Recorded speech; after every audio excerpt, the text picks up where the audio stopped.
So, yon guys. Ayan, magandang araw. Welcome dito sa aking YouTube channel. So, for TV, kumusta po yung lahat? So, update ko lang kayo. Ayan, so mamayang gabi na ito guys. Itong guesting ni Elias. Yan sa concert ng Sweet Note Music sa Smart Araneta Coliseum mga Q. Ayan, nandun na sila Elias. Nasa Maynila na sila. Yan, nasa MOA na sila. Mga ka-Q kumakain. Ayan. So, focus lang tayo guys sa goal natin. Suportahan natin sila Elias. Maraming lumalabas ngayon na kung ano-ano dyan sa Facebook. Yan. So, mas maganda na ano mo nyo lang muna yan. Sit aside nyo na lang muna yan guys. Mga ganyan. Focus lang tayo sa support natin kay Elias. Doon lang naman tayo. Hayaan natin yung iba na yan kung ano yung gusto nila. Yan, syempre may mga taong akala mo susuporta pero kailangan lang pala nila yung banda kasi meron silang kailangan. Yan.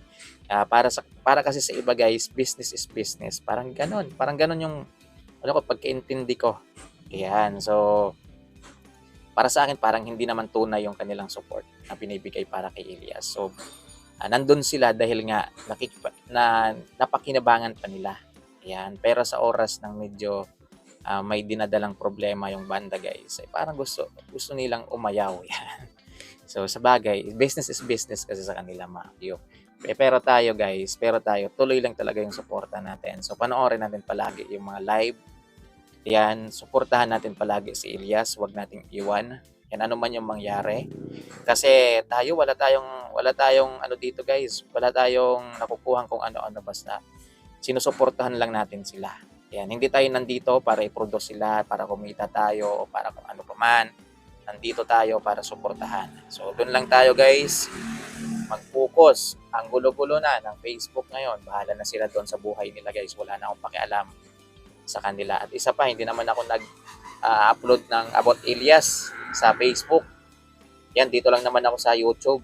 Nag-update ng About kay Elias. So, ayaw ko nang sumali sa kanila doon sa Facebook. Nag-update na ako noon nung nag-concert sila Elias, Altabas Aklan. Siguro nag-upload ako noon ng mga video about Elias. Pero after noon, tinigil ko na kasi wala eh. Yan, makakaano lang tayo guys. Magkakasala lang tayo talaga. Kasi maraming kung ano-ano yung pinagsasabi. So minsan hindi rin natin mapigilan yung sarili natin na hindi bitaw ng hindi magandang salita. Which is ayaw talaga natin yung ganong bagay.